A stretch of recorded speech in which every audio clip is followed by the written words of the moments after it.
Assalamualaikum warahmatullahi wabarakatuh. Pertama-tama, perkenalkan nama saya Eka Farania Saskia dan teman saya Amsori Hasan. Kami dari kelompok 11 ingin mempresentasikan tentang Pancasila dalam kajian sejarah bangsa Indonesia. Ada 3 poin penting yang akan kita bahas di sini, yaitu yang pertama tentang pengertian Pancasila, Pancasila era prakemerdekaan, dan Pancasila era kemerdekaan. Nah, untuk poin pertama, pengertian Pancasila.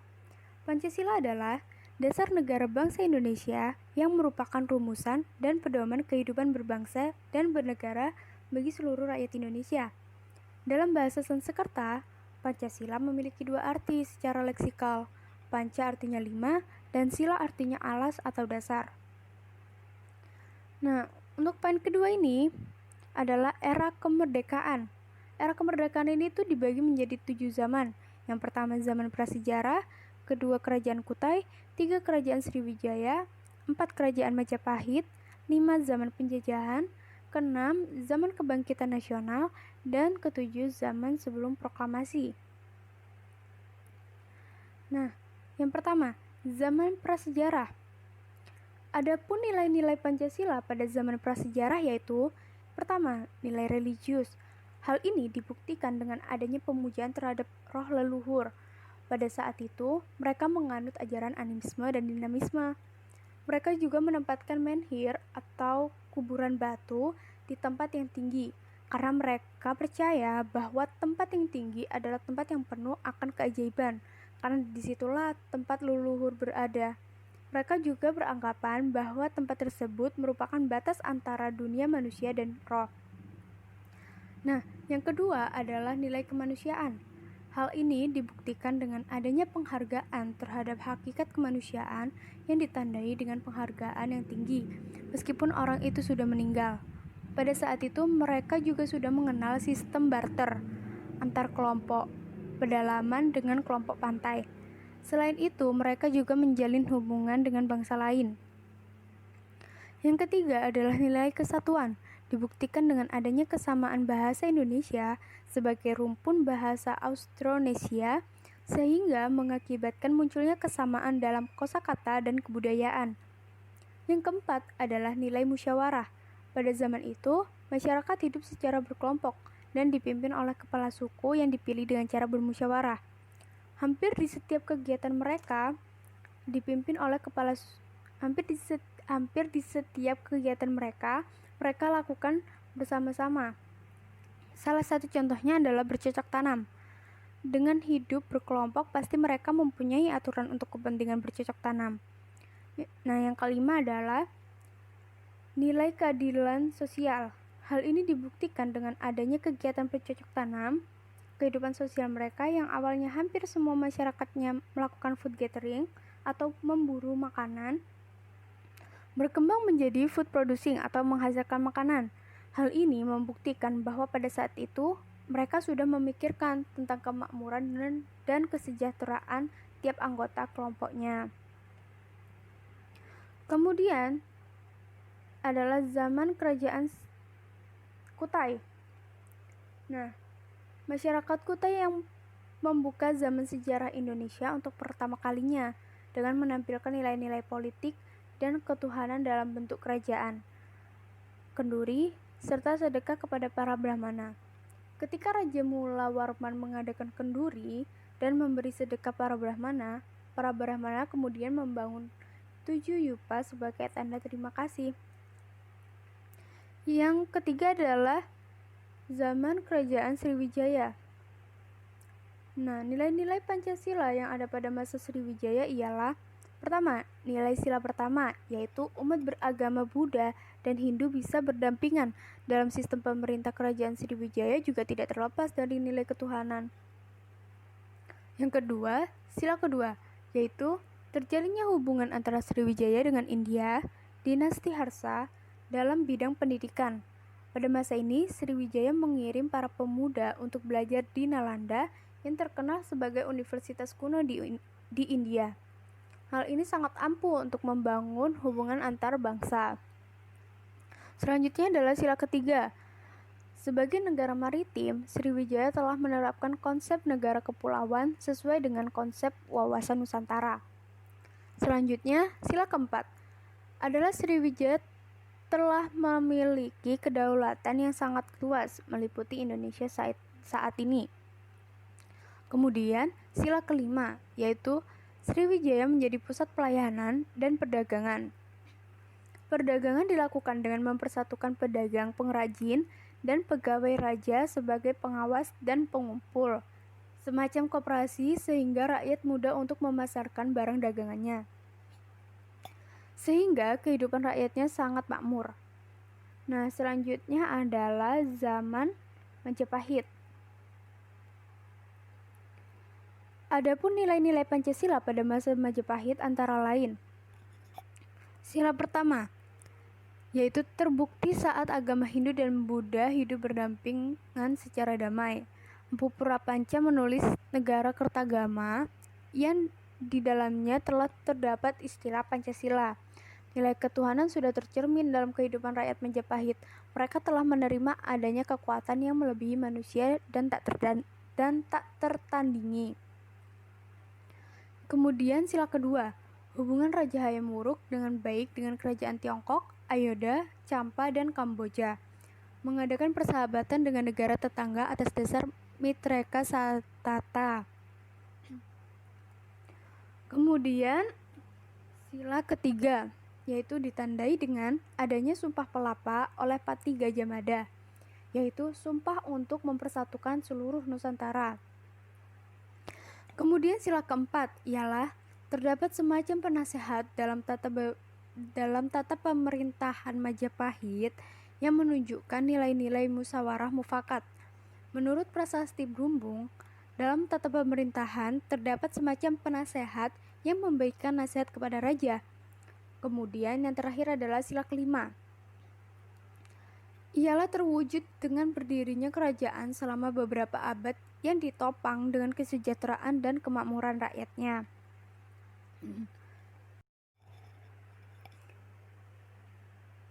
Nah, kemudian adalah zaman penjajahan. Pada akhir abad ke-16, bangsa Belanda datang ke Indonesia. Pada awalnya, mereka datang untuk mengambil rempah-rempah. Namun, mereka mempunyai rencana untuk menguasai dan memiliki seluruh kekayaan yang ada di Indonesia. Kemudian, Belanda mendirikan suatu perkumpulan dagang yang bernama VOC, yang di kalangan rakyat dikenal dengan istilah company.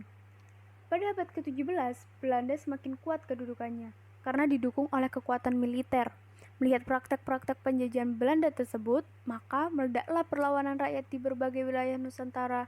Penjajahan mulai memuncak ketika Belanda mulai menerapkan sistem monopoli melalui tanam paksa dengan memaksakan beban kewajiban kepada rakyat.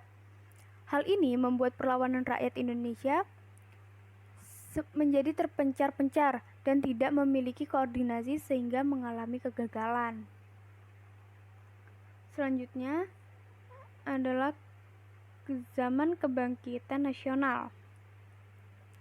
Pada zaman ini, didirikannya organisasi yang sangat berpengaruh, yaitu Budi Utomo, pada tanggal 20 Mei 1908, yang merupakan organisasi pergerakan nasional. Sehingga setelah itu muncullah organisasi-organisasi pergerakan lainnya.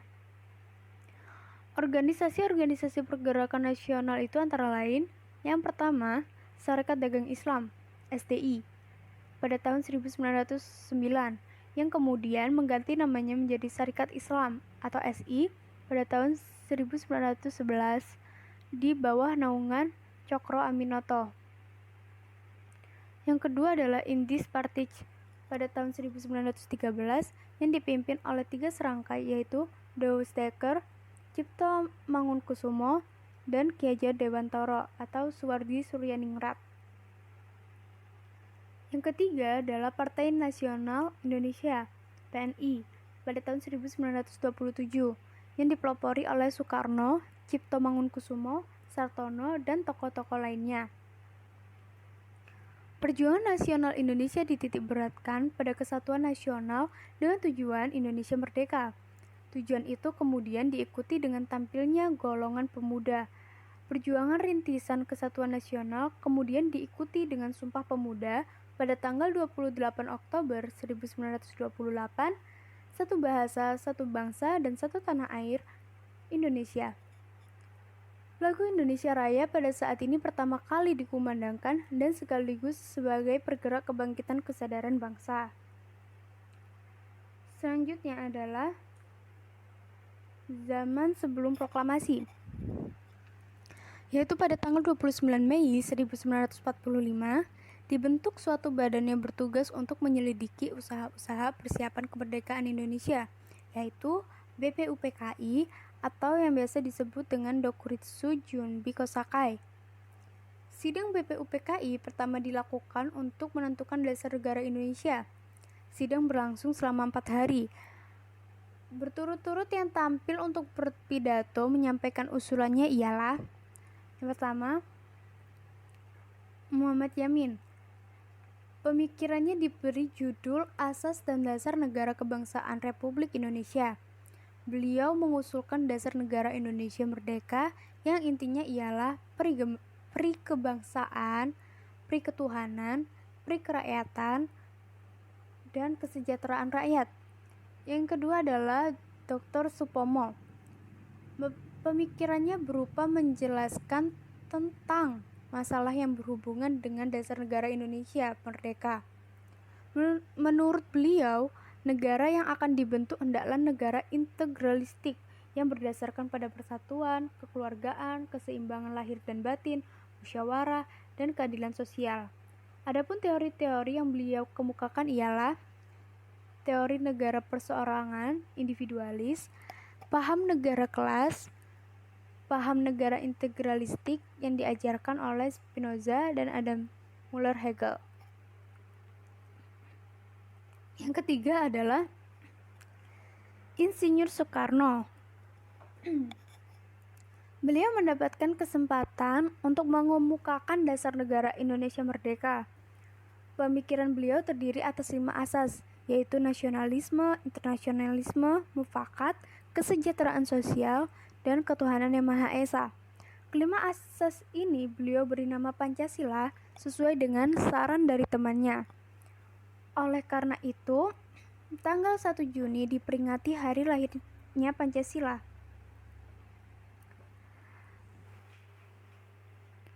Selanjutnya adalah poin yang ketiga, yaitu Pancasila era kemerdekaan. Yang pertama adalah pengertian proklamasi.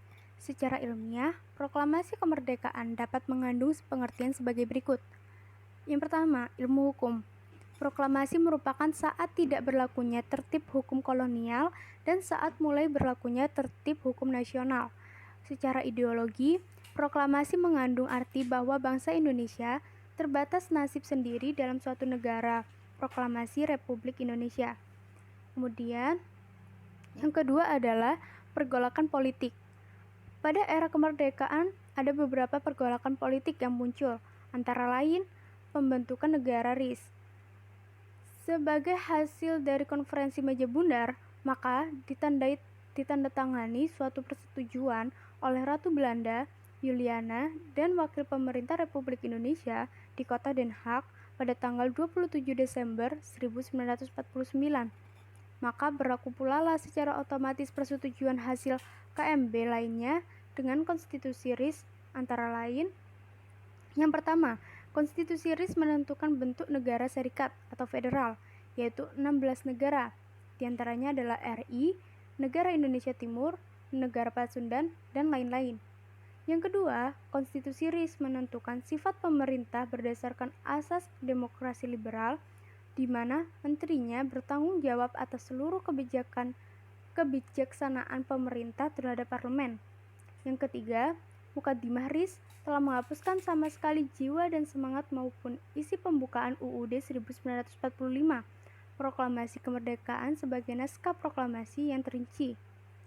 Sebelum persetujuan KMB, bangsa Indonesia telah memiliki kedaulatan. Oleh karena itu, persetujuan 27 Desember 1949 tersebut bukannya penyerahan kedaulatan, melainkan pemulihan kedaulatan atau pengakuan kedaulatan. Nah, Selanjutnya adalah terbentuknya Negara Kesatuan Republik Indonesia pada tahun 1950.